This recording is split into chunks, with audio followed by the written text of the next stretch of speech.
Ассалаумағалейкум, құрметті қазақ елі, құрметті Зерделі мектебінің оқушылары, ата-аналары, мұғалімдері, директоры. Бүгін міне Алланың қолдауымен мен өзімнің кезекті шыңымды бағындырдым. Осы бағындырған шыңымды 9-шы Б сыныбының атынан бүкіл Зерде мектебінің оқушылары мен Зерде мектебінің мұғалімдеріне арнаймын. Біздің балапандарымыз, біз үлкен ата-аналар таудың шыңдарына жете берейік. Біздің балапандарымыз өмірдің шыңдарына жете берсін. Біздің балаларымыз осы салауатты өмір салтына баулай берейік.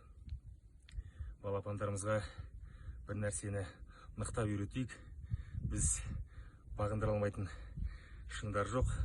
Біз бағындырғымыз келмейтін шыңдар бар бұл өмірде. Сондықтан біздің осы оқушыларымыз еліміздің бір елеулі ардақты азаматтары болып, өмірдің биік шыңдарына жете берсін. Аман болыңыздар, құрметті ата-аналар, құрметті Зерде мектебі тобының ұжымы, мұғалімдері. Аман, сау болыңыздар.